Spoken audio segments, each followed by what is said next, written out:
If you wanted to build brand new blood vessels from scratch inside your body, you'd probably assume you need, I don't know, a highly complex synthetic drug. Oh, yeah, or some invasive surgical graft. Exactly. You definitely wouldn't think the solution could be as simple as, well, a sound wave. Right, because we've all been conditioned by modern medicine to expect that significant healing requires a massive intervention, like a chemical intervention. Like a pill changing your internal chemistry. Exactly. Or a physical one, like a scalpel cutting out the problem. Yeah. So the idea that a targeted acoustic pulse could trigger cellular regeneration, it feels almost like science fiction. It really does. But the clinical data tells a very real, very grounded story.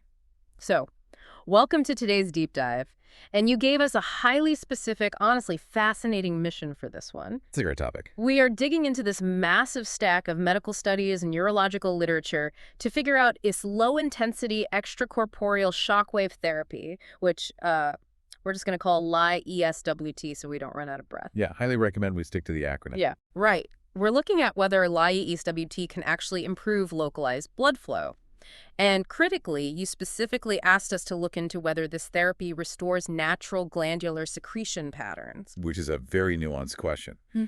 But to understand how any of this is even possible, we need to completely redefine what we mean by a shockwave. Yeah, because that term carries so much baggage. It really does. People hear shockwave, and they immediately picture an electrical jolt from a defibrillator or like a concussive blast from an explosion. Right, some massive impact. Exactly. But here we're talking about acoustic energy, just sound waves. Specifically, like these highly controlled pulses of sound that create a transient pressure disturbance as they pass through human tissue. And the medical field has actually used high-intensity acoustic waves since the 1970s for things like lithotripsy. Oh, that's the kidney stone thing, right? Yeah, where they use a violently destructive, highly focused wave to just physically smash kidney stones apart so they can be passed. Which is an incredible application.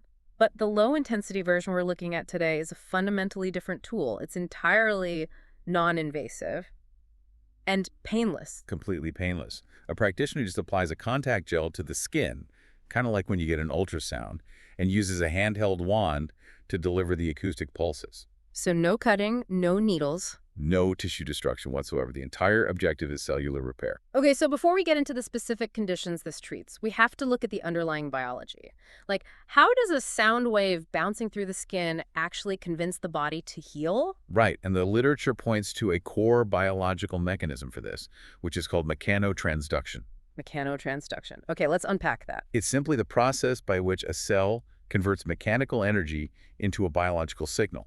Think about how our bodies process different stimuli, right? We understand chemical stimuli easily. Like taking ibuprofen. Yeah, you take a pain reliever, it chemically interacts with your enzymes. But in this case, the physical, mechanical force of the acoustic wave passing through the cell causes a microscopic stress. And the clinical texts often refer to this as microtrauma, Yes. which, when I read that, it immediately made me think of weightlifting. Oh, that's a great analogy. Yeah. Because when you go to the gym and lift heavy weights, you aren't actually building muscle in the moment, you know? You're creating microscopic tears in your muscle fiber. Right, you're causing damage. And your body senses that localized structural damage, realizes it needs to adapt, and launches a repair sequence to build the tissue back stronger than it was before. That is the exact biological principle at play here, just engineered on a cellular level using sound. The wave creates that temporary microtrauma, and the body's repair cascade kicks in immediately. So what's the first thing that happens in that cascade? Well, the very first thing is a massive localized release of growth factors. And the primary one highlighted across all these studies is vascular endothelial growth factor. Or VEGF, right?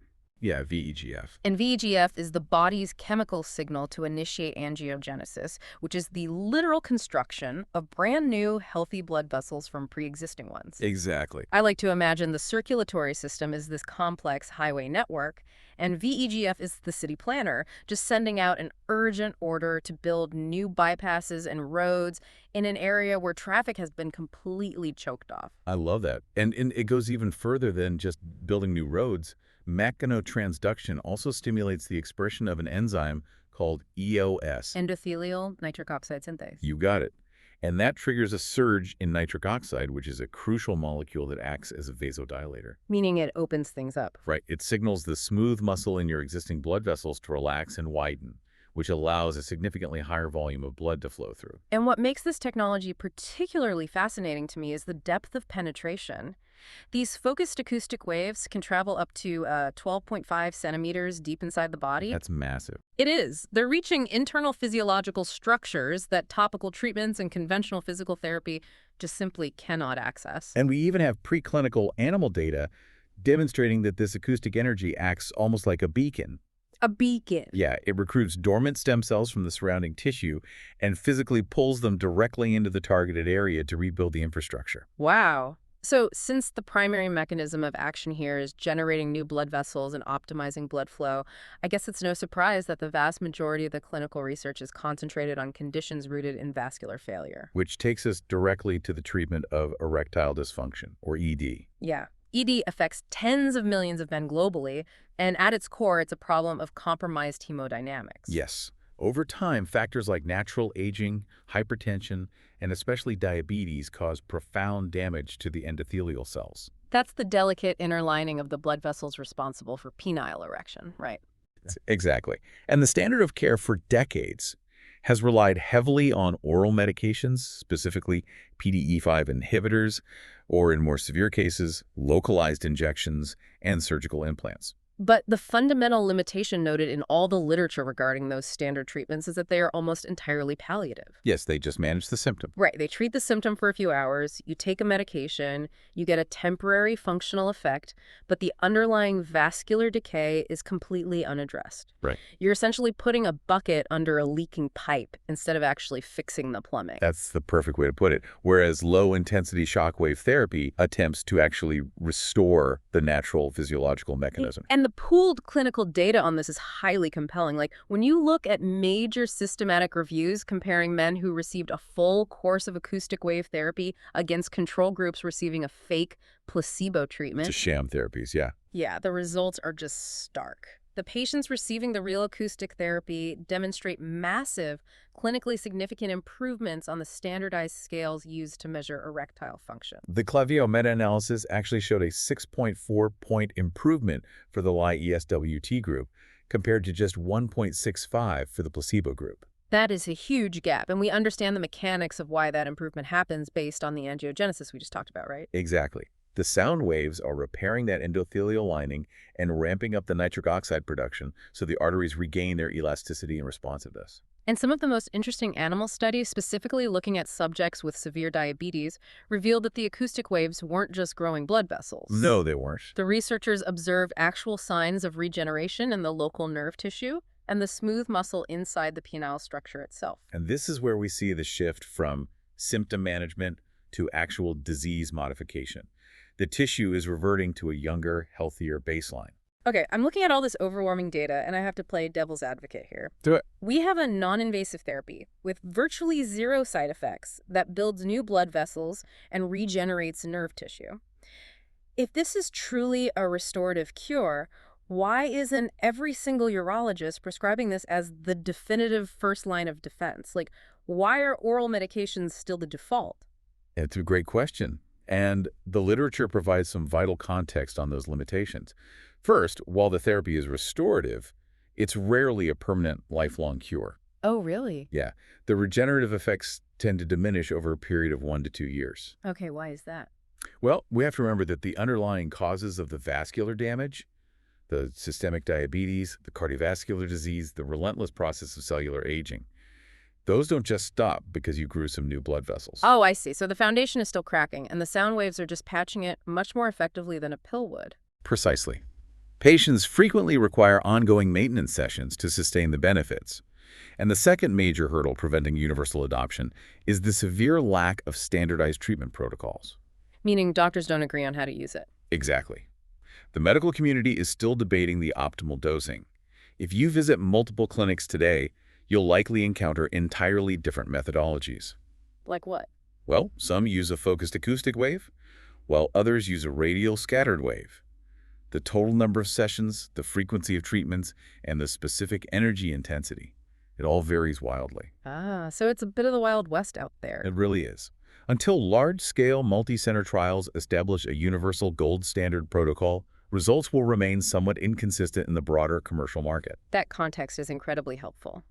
Okay, since we are discussing the restoration of pelvic function, we need to address the second specific part of the question you asked us to investigate. Yes, the glandular secretion question. Exactly. You wanted to know what the literature says about using these therapies to restore natural glandular secretion patterns, specifically regarding localized tissue moisture. And this requires a very careful reading of the clinical texts, because it's remarkably easy to conflate the different types of energy-based devices currently used in regenerative medicine. Yeah, I noticed that distinction as well when I was reading. Right. When the sources discuss restoring surface-level tissue moisture, particularly in treating conditions like postmenopausal vaginal atrophy, where the loss of estrogen leads to severe thinning, drying, and painful inflammation of the vaginal walls, they primarily point to a completely different technology. The documented tool for that specific surface moisture issue isn't the acoustic shockwave at all. No, it's not. It's a fractional microablative CO2 laser, often referred to in the studies as the Mona Lisa touch. Right, and the mechanism of action between the two is entirely different. The acoustic waves of Li-ESWT use mechanical force, but the CO2 laser uses targeted light energy to create microscopic thermal cuts in the mucosal lining of the vaginal wall. Thermal cuts, meaning actual heat damage.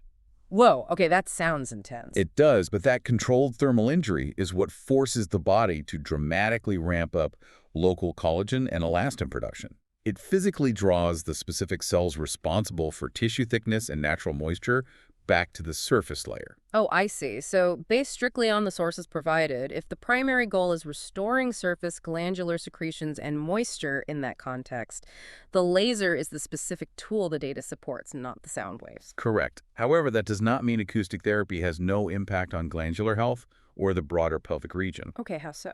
Well, while it may not pull moisture-producing cells to the surface like a thermal laser, the data shows Li-ESWT is remarkably effective at modulating the inflammatory environment deep within glandular tissue. Right. We see this heavily documented in the treatment of chronic pelvic pain syndrome, or CPPS, Yeah. which includes conditions like chronic non-bacterial prostatitis in men. And this is an incredibly frustrating condition for patients because the prostate and surrounding pelvic floor are locked in a state of severe inflammation. And that causes constant pain and urinary dysfunction.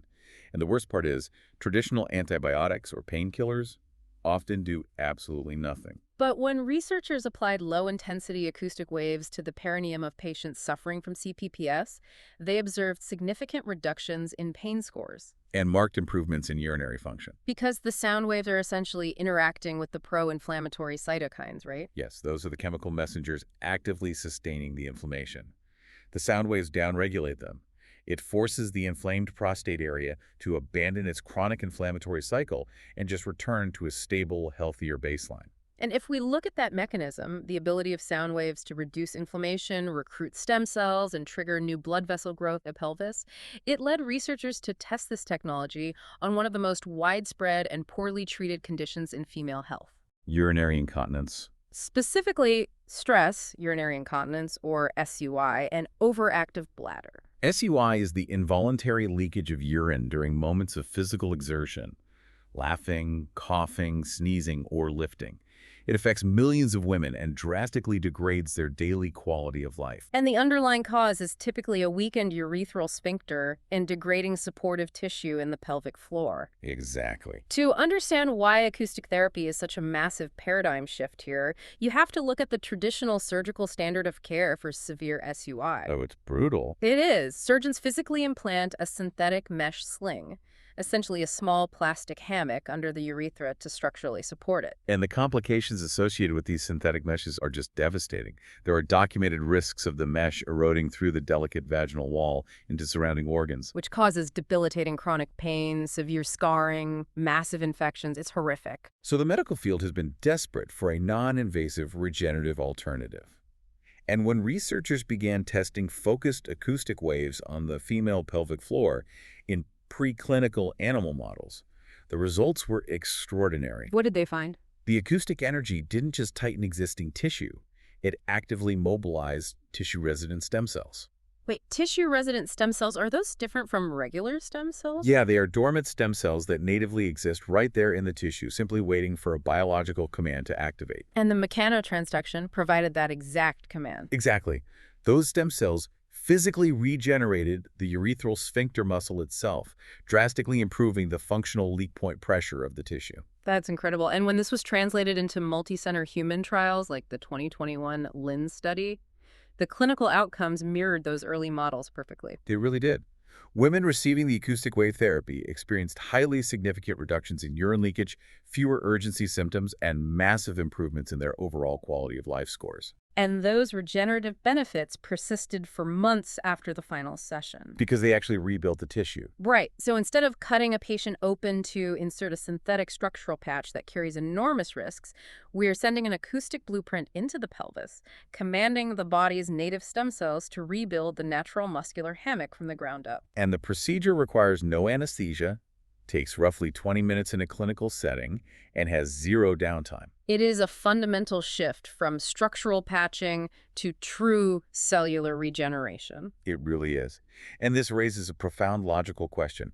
If acoustic energy can trigger angiogenesis and stem cell recruitment in the vascular system and the pelvic floor, There is theoretically no reason it can't perform the exact same restorative function anywhere in the body where the natural healing process has stalled out. precisely. And the sources outline a wildly diverse set of systemic conditions where Li-ESWT is now being successfully deployed. Yeah, we're looking at treatments for severe plantar fasciitis in the heel, advanced diabetic foot ulcers, and even orthopedic anomalies like the delayed union of clavicle fractures. Wait, a delayed union, meaning a broken bone that just gives up? Yeah, essentially. A delayed union is when a broken bone simply refuses to knit back together. The local biological environment becomes stagnant, and the body just abandons the healing project. Wow. And the same dynamic occurs with diabetic foot ulcers, which are notoriously difficult to close and frequently lead to localized amputation. The tissue is just trapped in a cycle of chronic inflammation and poor vascularization. Okay, so how does bouncing a sound wave off a stalled broken bone or a diabetic wound force the body to finish the job? The acoustic waves perform two critical functions in these deadlocked environments. First, they interact directly with unmyelinated C fibers. Unmyelinated C fibers, Yeah. okay. These are the specific nerve fibers responsible for transmitting deep, chronic pain signals to the brain. The intense mechanical energy overstimulates and disrupts these fibers, providing the patient with significant immediate pain relief. Which is huge for quality of life. But the more important mechanism goes back to that initial microtrauma, right? Exactly. The tissue's grown stagnant, so the sound wave acts as a violent cellular alarm clock. I love that. It creates fresh microtrauma, tricking the body into registering a brand new acute injury. So it forces the system to flood the area with fresh blood, new VEGF growth factors, and a wave of stem cells. Yes, forcefully restarting the abandoned healing sequence.